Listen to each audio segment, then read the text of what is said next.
On a travaillé aussi sur tout ce qui serait justement la mutualisation. Comme vous avez dit, c'est un des enjeux du syndicat. Donc, c'est à travers des ressources. Donc, le site internet, comme a évoqué Yannick, un groupe d'adhérents qui va être mis en place donc sur Facebook. Donc, on a les membres pour pouvoir interagir du coup en direct. On a fait des interventions dans des salons.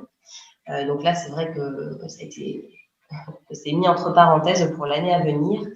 On a fait des interventions aussi au sein des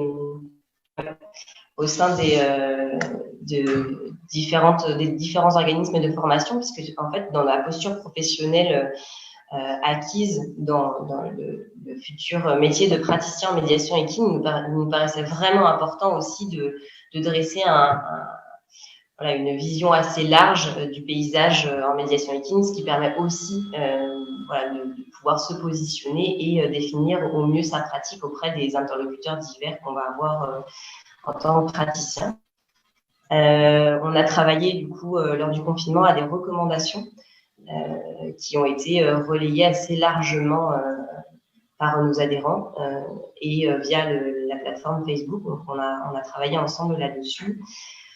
On a été, du coup, pendant le confinement, on avait mené une enquête auprès des adhérents, mais qu'on avait ouvert à un large public. Donc, on vous remercie puisqu'on a quand même eu pas mal de réponses, ce qui nous a permis d'avoir une trame à présenter lors d'une réunion qui a eu lieu en juillet au sein du ministère de l'Agriculture, où aujourd'hui, on a eu aussi une place, en tout cas une visibilité directe.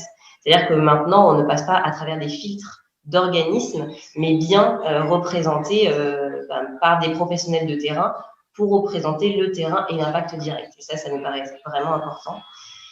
Et enfin, on a construit les fiches métiers. Donc ça, je reviens dessus, puisque c'est vrai qu'aujourd'hui, le syndicat se veut vraiment en mouvement et en évolution. Les fiches métiers sont tout à fait, donc elles sont consultables sur notre site.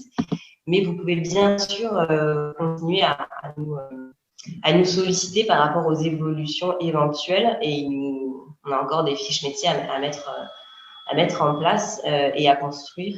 Et on avait eu quelques indications. Donc ça, c'est des fiches qui ne sont pas vouées à rester comme ça, mais bien sûr à évoluer avec les différents collèges de métiers notamment.